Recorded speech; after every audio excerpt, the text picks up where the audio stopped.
So here's the start. I wanted to share something that's really difficult for me to share, but it's a part of what I've been working on, what I've been striving for, and increasing my faith in God, and just learning and rediscovering some things. But I wanted to share my abortion story. So pretty much, when I was growing up as a teenager, I was really close to one of my older cousins, and she kind of took me under her wing a lot and showed me different things in life, and pretty much was very transparent and open with me about a lot of stuff that she did, good or bad decisions in life, because she just really pretty much wanted to keep it real with me and give me a good idea of how reality is, and not like, be all secretive and stuff, and just like pretty much be open. And I mean, I really truly respect her for that, and I appreciate it because some of the things that she was open with me about has helped me, up until this point in my life now. But one thing she decided to do was, at a point in her life, she decided to partake and participate in an abortion. And I was pretty much a teenager, and I remember one time she actually took me to have an abortion with her in New Orleans or whatever. And I never forget, we was driving on the causeway at that time and headed to the clinic and stuff or whatever. And at that time it was a song by Nick Cannon called Can I Live, and it came on the radio playing and stuff or whatever like that. And I remember that song.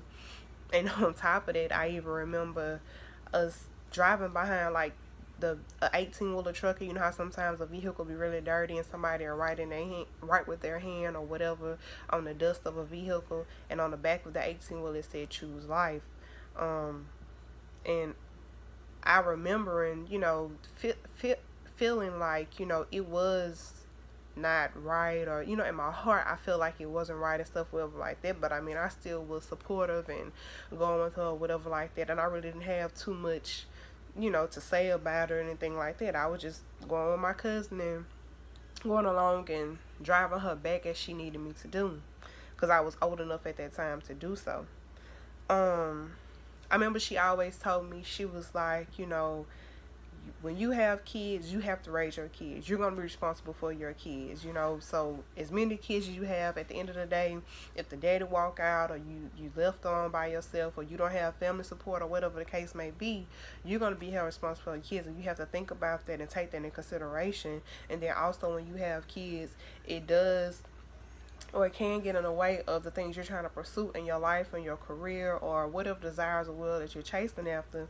And it costs. It's financial things you have to take in consideration and all that. And it's a sacrifice to have children. And she was like, at the end of the day, you have to know that you're going to take care of your kids. And her reasoning for doing what she was doing, because she didn't want it to kind of, I guess, get in the way of what she was trying to accomplish and what she was going to try to do. And then she knew that she was going to have to carry the weight of responsibility of taking care of her child if the father didn't step in like he should. And she was just, I guess she didn't feel like it was fit for her in her life at that time. So she did it based on her own personal reasons. And then I also remember when I was younger, like, I've even had friends who participated and had abortions or whatever like that. And like I said, I always maybe felt like it was wrong in my heart, but it wasn't too much I ever really just said anything about or felt some type of way about in a sense or whatever like that. I just known people or witnessed people who've actually done it.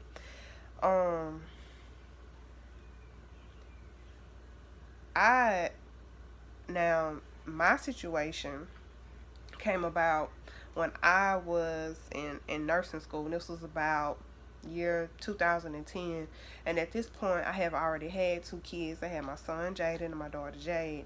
And I was trying to better myself, get myself together, because at this point I had two kids. I was making minimum wage and I was already struggling. I was tired of struggling. I wanted to better myself. I wanted to do something for my kids, and God gave me something, a divine intervention, but just another story for another time, to go ahead and go to school. So I followed through with it, and I ended up enrolling in school. And at the time, I was in a relationship with their dad, and it was a really extremely dysfunctional relationship, and it was very stressful and toxic, at the least to say. I was still trying to, given that it was a bad relationship. I was still trying at the time to develop a family and have a career and move ahead in life. Um, but like me and him, we kept clashing, with seeing eye to eye, and we was fighting. It was real verbal, mentally, and physically abusive. Like, but that's a whole nother situation and a whole nother story as well. But it really was hard. I mean, I can remember times during nursing school where I would have to study, and if going through school, especially nursing school, is strenuous itself, and it's a lot of information you have to process, a lot of information you have to take. I can remember having to take tests, like I really have to hard down fight with this dude, like going back and forth arguing and stuff like that. You know how you fight somebody and your ears get real hot and stuff or whatever like that, and you just be overheated. I mean, I would have to immediately fight him and then like stop after fighting him, then jump into my books and like just act like that it didn't even happen, like just shake it off like it didn't even happen, and like still deal with what me and him was dealing with and try to focus in school. And that was hard and challenging, but it wasn't but nobody but God and his grace that allowed me to get as far as I did.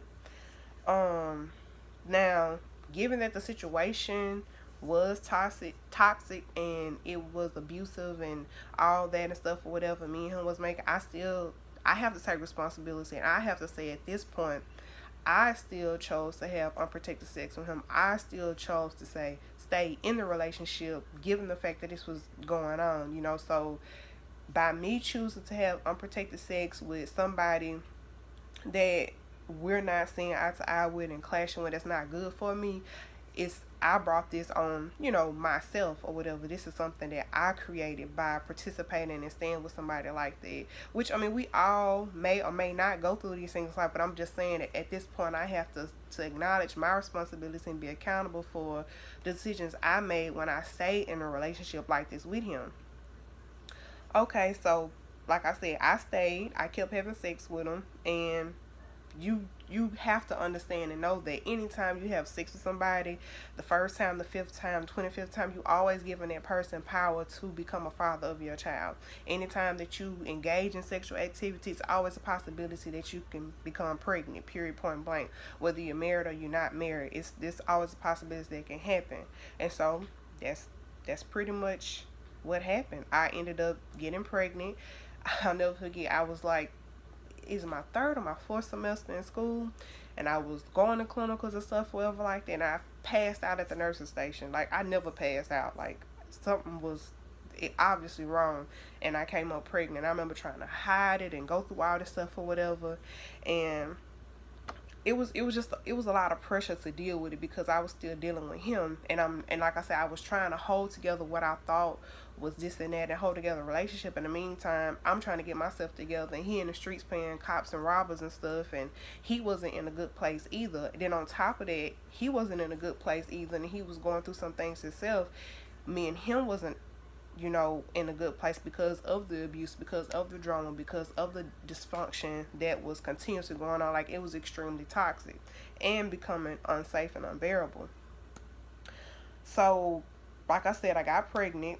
And at this point, now mind you, I already have 2 kids. I'm already struggling. Like, at that time, I was staying in the projects. I was still trying to work. I remember I was going to school Monday through Friday. I was working on the weekends. I was on welfare. I was on food stamps. I was staying in the projects. I was doing and using whatever I had to do to make it. Like, I was determined I was going to make it. You know what I'm saying? So I was just going all in for what I wanted and what I wanted to better for my children. So pretty much at that point, things really, after I got pregnant and I told him like, oh man, you know, I'm pregnant, stuff, whatever like that, like at that point things really and truly went left. Like, it, like I said, it just went even worse from what it was, and the abuse increased, the drama increased, you know. Then I still had to deal with stuff in school, and I was like nauseated. And if you ever have been pregnant, being nauseated and having those pregnant symptoms are like really a lot to deal with. Well, at least it was for me. Like, I can't stand to be nauseated. I don't know nobody who would be, but it was really a lot for me. And I didn't want to mess up in school as well either, because technically if you get pregnant, you have to, it's certain things you can and can't do, you limited. And then that could have discouraged me from going to school, because it could have took over my body and different things. It just could have derailed what I was trying to do. And at the time, also, mind you, I had a girl I was going to nursing school with. She got pregnant too. And she made the decision and choice that she was going to have an abortion. And I was like, okay, well, you have an abortion. And I started considering having an abortion myself. I'm not saying that she made me have an abortion. Anybody made me have one. It was my personal decision. And I'm not saying that it's right, because it is wrong, but that's something that I decided to pursue. So I went to New Orleans.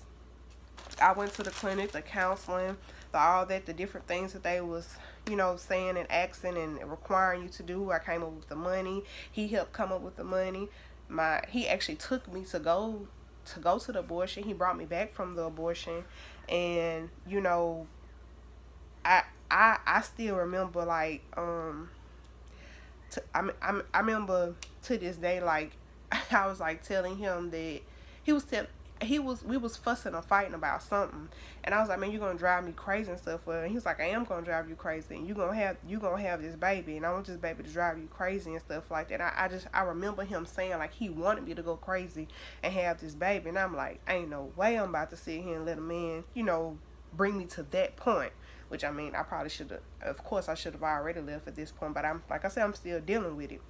And I just was like, no, like, I can't have this baby. This man not about to drive me crazy. He probably trying to ruin my life and trying to trap me, whatever. But like I said, I have to go back to, it takes two to have sex. You know what I'm saying? I had a responsibility. I had accountability and part to play in that too. I shouldn't have been still having unprotected sex with him to lead up to that, to put myself in that situation. So that's on me, you know what I'm saying? And then you see what happened, or how I'm telling you the story unfolds. It only got worse, and then it just made things more difficult between us when I did get pregnant.